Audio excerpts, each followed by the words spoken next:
South ఇండియాలోని అతి తక్కువ ధరలకి రత్నాలనందించే ఏకైక సంస్థ 6JVR. పేద మధ్యతరగతి ప్రజల కోసం కూటమి ప్రభుత్వం ఒక కీలక నిర్ణయం తీసుకుంది. రాష్ట్రంలో ఉన్న పేదవారికి ఉచితంగా 25 లక్షల రూపాయల వరకు వైద్య సేవలు అందే విధంగా కూటమి ప్రభుత్వం నిర్ణయం తీసుకుంది. బీమా కంపెనీల నుంచి టెండర్స్ ఆహ్వానించేందుకు వైద్య ఆరోగ్య శాఖ ప్రతిపాదనకు కేబినెట్ ఆమోదం కూడా తెలిపింది. ప్రధానమంత్రి జన ఆరోగ్య యోజన ఎన్టీఆర్ వైద్య సేవ కింద ఈ కొత్త ఆరోగ్య విధానాన్ని రూపొందించనున్నారు. అంటే కేంద్ర రాష్ట్ర ప్రభుత్వాలు ఈ రెండు కలిసి పనిచేస్తాయి. ఎవరైతే ఆసుపత్రుల్లో చికిత్స తీసుకుంటారో వాళ్ళు కొన్ని రోజుల పాటు ఆసుపత్రుల్లో ఉండి పలానా వ్యాధికి చికిత్స తీసుకుంటే కనుక లక్షల రూపాయలు ఖర్చు అయితే దాన్ని ప్రభుత్వమే భరించే విధంగా ఏర్పాట్లు చేస్తూ ఉన్నారు. ఇన్సూరెన్స్ కంపెనీలు ఏవైతే ఉంటాయో వాటితో కూడా టైప్ అయిపోయి ఈ విధంగా నిర్ణయం తీసుకుంటూ ఉన్నారు. ఈ కొత్త విధానం ద్వారా రాష్ట్రంలో ఉన్న 5 కోట్ల మందికి నాణ్యమైన వైద్యం అందించాలన్నది లక్ష్యం. ఈ విధానం ద్వారా పేదలకు బీమా కింద 2.5 లక్షల వరకు సేవలు అందిస్తారు. అదే ఎన్టీఆర్ ఆరోగ్య సేవ ట్రస్ట్ ద్వారా 2.5 లక్షల నుంచి 25 లక్షల వరకు వైద్య సేవలు అందించే అవకాశం ఉంది.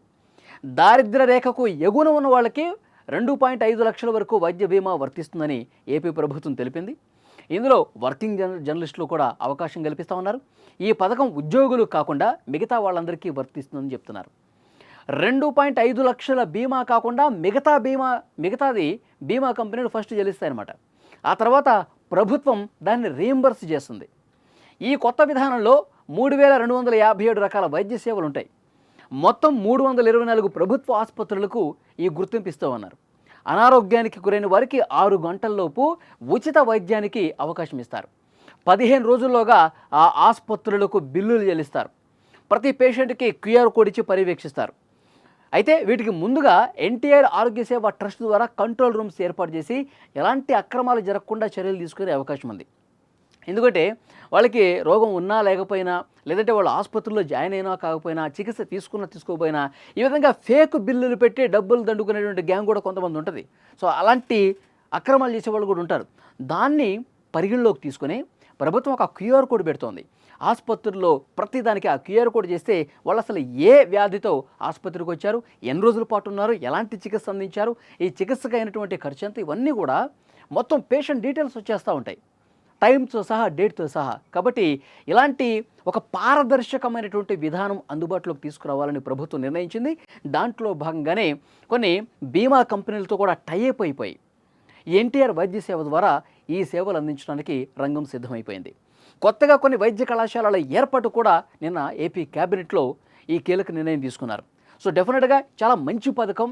పేద మధ్యతరగతి ప్రజల ఆరోగ్యానికి సంబంధించిన తీసుకున్న నిర్ణయం ఒక గొప్ప నిర్ణయంగా తెలుస్తోంది. ఎందుకంటే ఒక పేదవాడు, ఒక మధ్యతరగతి జీవి అనారోగ్యం పాలైతే, ఏదైనా ఒక మేజర్ డిఫెక్ట్ అయితే కనుక హెల్త్కు సంబంధించి కొన్ని రోజుల పాటు ఆసుపత్రులకు పోయి, కార్పొరేట్ ఆసుపత్రులకు పోయి, ప్రైవేట్ హాస్పిటల్కి పోయి లక్షలు అప్పటి వరకు తాము సంపాదించుకున్నటువంటి సొమ్ము, కూడబెట్టుకున్నటువంటి సొమ్ము అంతా, తమ భవిష్యత్ అవసరాల కోసం పెట్టుకున్నదంతా ఒక్కసారి ఆసుపత్రి పాలైతే మొత్తం కూడా కోల్పోవాల్సిన పరిస్థితి, ఆస్తులు అమ్ముకుని రోడ్ల మీద పడాల్సిన పరిస్థితి వస్తుంది.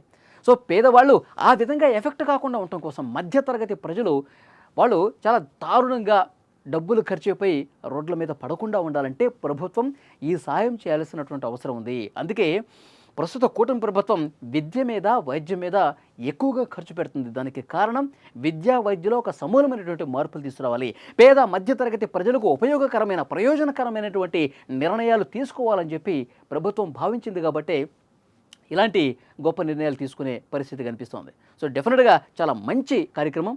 బీమా కంపెనీలతో టైప్ అయిపోయి ఎన్టీఆర్ వైద్య సేవ ద్వారా 25 లక్షల రూపాయల వరకు మనం ఆసుపత్రిలో చికిత్స తీసుకొని అంతవరకు కూడా ఆ ఖర్చుని పూర్తిగా ప్రభుత్వమే భరించే విధంగా కేబినెట్ నిర్ణయం తీసుకుంది. త్వరలోనే ఈ పథకం అమలు కాబోతోంది. ఇది నిజంగా పేద మధ్యతరగతి ప్రజలకు ఈ పథకం ఒక గొప్ప వరంగా నిలవబోతుంది అనటంలో ఏమాత్రం సందేహం లేదు. ఈ పథకానికి సంబంధించి మీరేమనుకుంటున్నారో కామెంట్ బాక్స్లో తెలియజేయండి.